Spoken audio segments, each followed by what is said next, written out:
Hey, I'm Gabriel, also known as Gabo the Guy. I'm passionate about traveling and taking people on amazing adventures. I'm on a journey to discover Northern Portugal and experience the region's unique culture, gastronomy, and beautiful landscape. Let's visit Porto de Nor.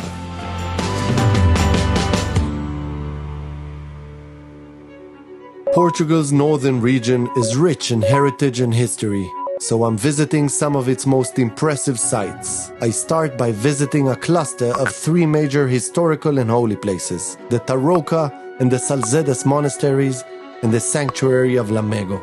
I then make a stop in the Douro wine region to get a history lesson in winemaking throughout the centuries at Quinta Nova. Moving east, time to visit the Coa Museum, the largest open-air Paleolithic art gallery in the world. I continue on to Freixo de Espada a Cinta to learn about silk production before ending my journey in the city of Bragança, home to a perfectly preserved 13th century Gothic castle.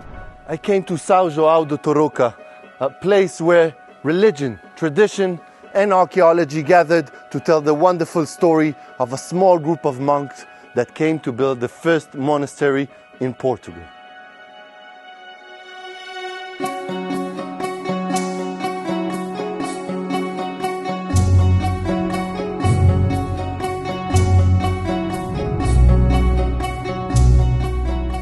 I called my savvy tour guide, Monica Nogueira, Hello, Gabriel. to bring this place back to life. Thank you so much for the invitation. So look at this building. This is a very simple facade, but I hope that you will see how different this is inside. So it's a very unique building that we have. Now I'm intrigued. You can see all of this golden decoration. This is an 18th century style, the Baroque. Everything it was made with wood and then it was painted with real gold. We have here a unique piece, which is the cadeiral, the seats. And this is unique because it's exactly on the main part of this church. You can see also the pipe organ. It was what we used to call the Iberian style because we have the pipes vertical. I can see this place was an important junction for the religious clergy. Yes, it was. It was important also for all the community, and now we understand how big this place was. Wow. And you can see that we don't have only the talha dourada, this golden work, but we have also the azulejo. Do you know what is an azulejo? The famous Portuguese tile? Exactly. So here we have those ones here because they are closer to the main altar. They represent some religious scenes. But I'm sure that you noticed when we entered that we had also some tiles and they were more like a tapestry. And now, if you don't mind, I'd like to show you a different type of tiles that we have at the sacristy. You know me too well, Monica. Here we go. Can you see here? All of those tiles, they were hand-painted. How hard it was to do it. Yeah. But before they did it like this, they have to learn. So look at the inside of this sacristy. As you can see here, those ones, they are different. It seems that they are a bit smaller. Yes, they are, and they have just one single painting in each one. You can see looking around. They represent mostly like nature, some flowers, some birds, but some of them, they're also a little bit naughty. Can you see this one here? Quite unique to have it in a sacristy. But the idea was woman. Exactly. The idea was just to represent some of the neighbors, some of the close friends, or sometimes even the student's face or some family relative members' face as well. So I'm guessing this is the Mona Lisa of São João de Tarouca. I just love it. It's nice to say that way. Let's go find Da Vinci.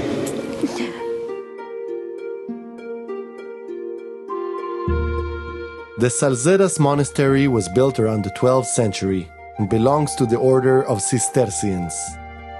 The building has been subject to several reconstructions throughout the ages, giving it a unique architectural aesthetic.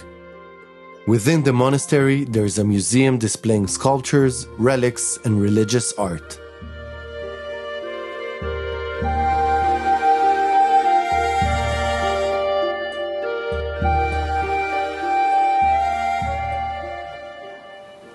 Wow, this is real life history and architecture in the making right here.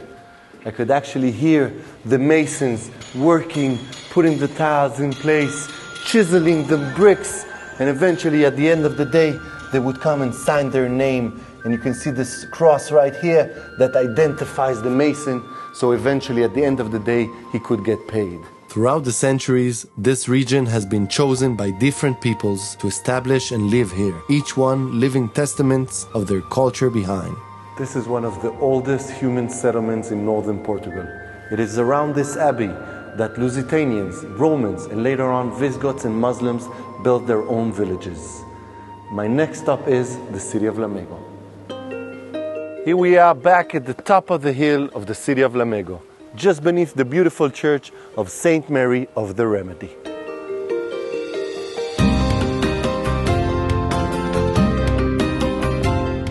I'm back here with my savvy guide Monica. And Moni, I understand this was an important stop at the pilgrimage to the north of Portugal? Yes, it was. You can see that we are a little bit far away from the center of Lamego. We have 686 steps coming up here, and it was a pilgrimage place. There was, by tradition, many of the pilgrims doing all the way by knees. Can you imagine the sacrifice to arrive up here? But in fact, it was a beautiful place. Look at the park around, look at the fountains, look at the statues. Even today, this is inviting people for coming and to enjoy the place. It is very peaceful here indeed. Should we check out the 686 steps? I'm counting on you.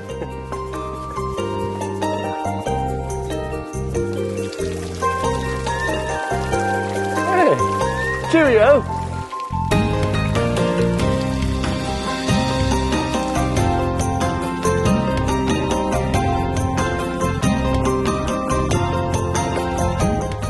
Directly across the sanctuary, there is the cathedral and the Museum of Lamego, references of knowledge and art in the city.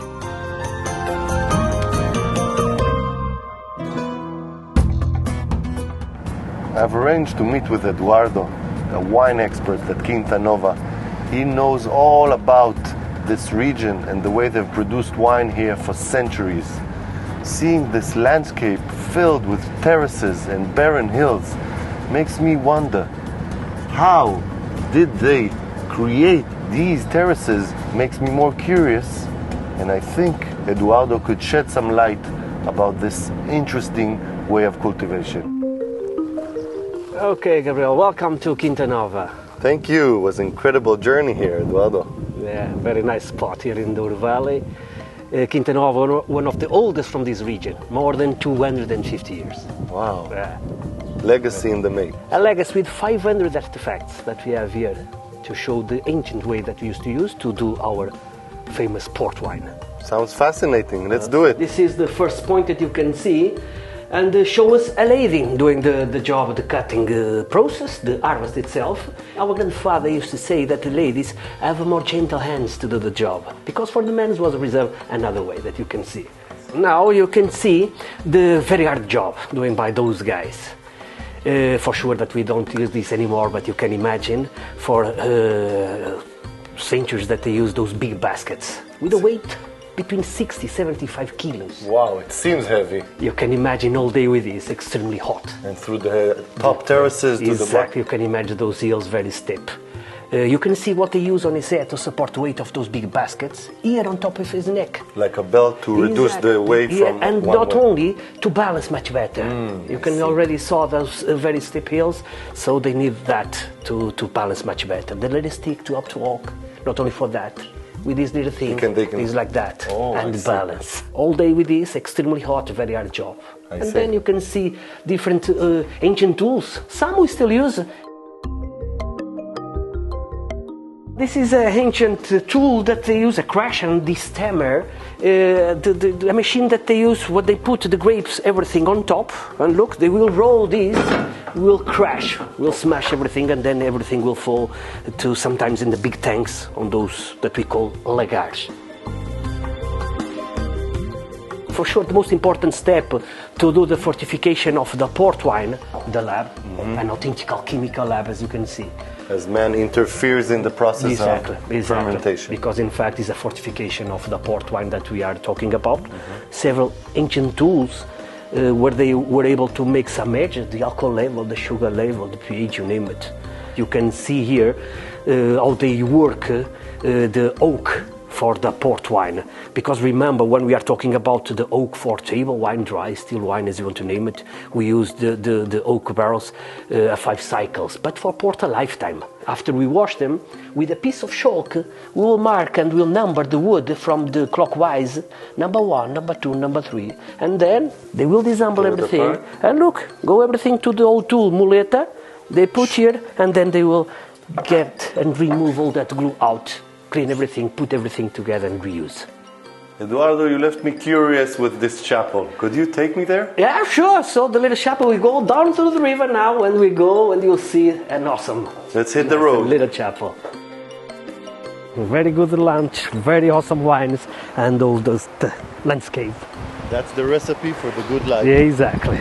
So now we're walking the original stairs. Exactly. You can see, you can imagine how difficult it will be carrying those big baskets through those steps. Incredible. So high, so tiny thing, but it's always been like that. So this is the only means of passing through one terrace to the other. Exactly, those stairs. Not an easy life. Not an easy life. Very difficult times that they have to pass that river, and it was here that the people come together. They took their hat and praying in front of the little chapel, asking, like I told you, the protection to do all that journey from here until Porto City. You can imagine 150 kilometers with a very different river that we can see now, very strong dangerous, currents. very strong, very with too many rapids. In fact, a very difficult river at the time. Eduardo, thank you for such an educational and inspirational tour. I've learned so much. I think it's time for me to experience and pay tribute to those brave sailors and navigate on the River Douro myself. Thank you for coming. Have a nice trip and a safe one. Thank you. You're welcome.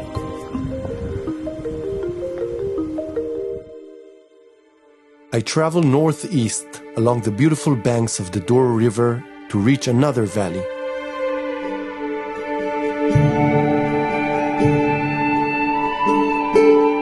The Vale do Coa.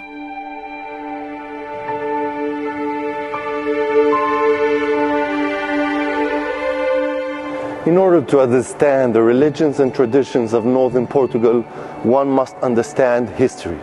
And what is history if not his story? And when does his story begins? Once he took the time to write it down.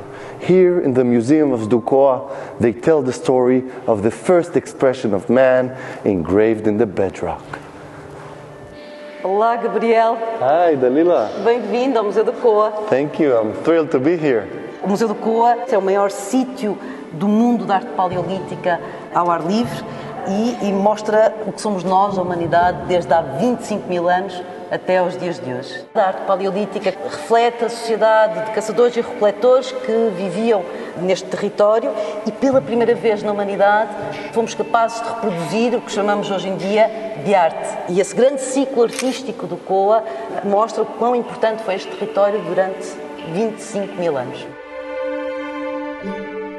And what do I have here that I can check the petroglyphs themselves? Bom, isto são pequenas placas originais que foram retiradas do sítio do fariseu, aqui no Vale do Coa, e neste caso é um veado representado com uma cerva com o pescoço esticado. E aqui podes ver um original gravado há 14 mil anos por um artista que quis deixar impressa na rocha uma representação com esta qualidade artística.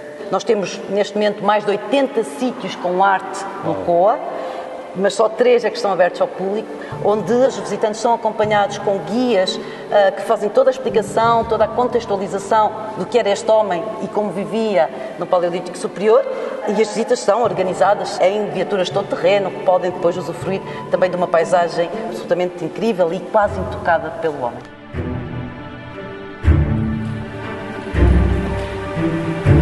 Do Paleolítico Superior até aos nossos dias, os nossos antepassados traçaram uma linha de comunicação que dormia silenciosa nas margens do Coa.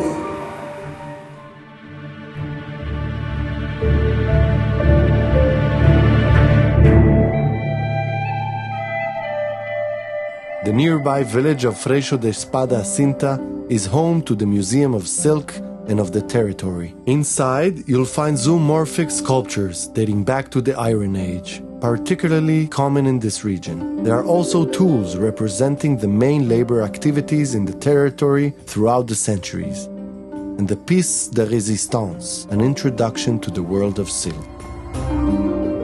So, Gabriel, this is the life cycle of the silkworm, since the egg, the worm itself, to the formation of the cocoon, yes, and then the butterfly. And if you want to really know what will happen after this process, come along, I'll show you something special. Let's do it. In 2016, the Golden Cocoon Association was born with the mission to defend, preserve, and recreate the entire silk production process, from the creation of the silkworm through extraction and spinning to weaving. The artisan silk weavers that work here help keep this ancient craft alive, brought to this village by Jewish settlers in the 15th century. Here I arrived to the house of the famous poet Guerra Junqueiro, the poet of the people and the man that inspired the first Republican to rebel against the kings and the monarchy and establish the first Portuguese Republic. Let's go in and find out what's his story.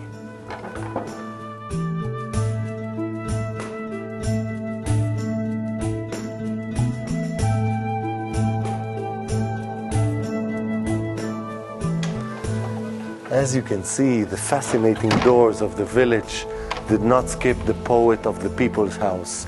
There is a fascinating story hiding behind it. This was actually the entrance to the house itself, where the people used to live, mainly on the upper floor. But over here would be the entrance to their workshop or their specific shop.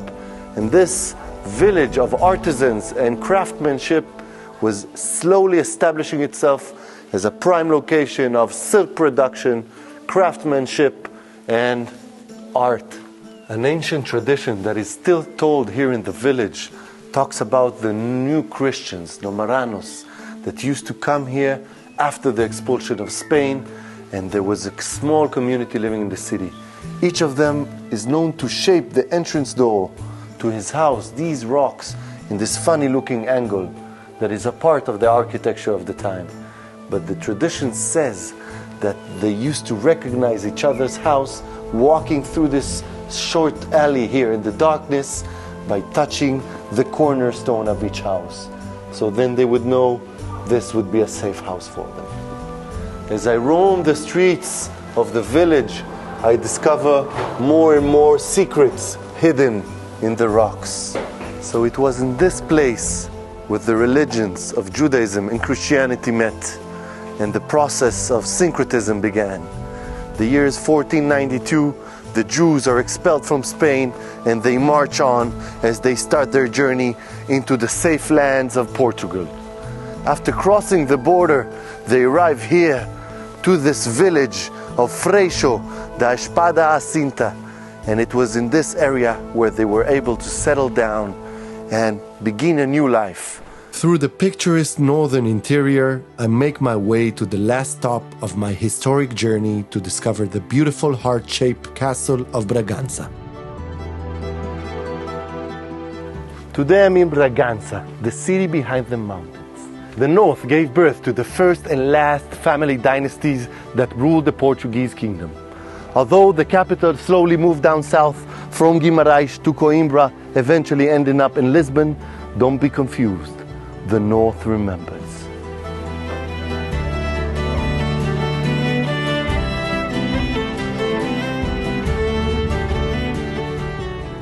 Here at the Castle of Bragança, there's a lot going on. As you can see, I'm walking on the city walls, but this place might look very ancient, but to me, it's the peak of modern life here in northern Portugal. How come? There are medieval fairs going on in the heart of the castle. There are very, very traditional, yet very modern cuisine and sizzling taverns and pubs in the heart of this old city. And if that's not enough, one can go on and hike through the mountains of the region, grab a horse and go through a horseback riding, or even hop on a jeep and go on a 4x4 Jeep ride. If you think of coming to the north of Portugal, do not miss the Castle of Bragança. Following the trails left here by distant cultures, we can enjoy the journey as we write our own story in northern Portugal.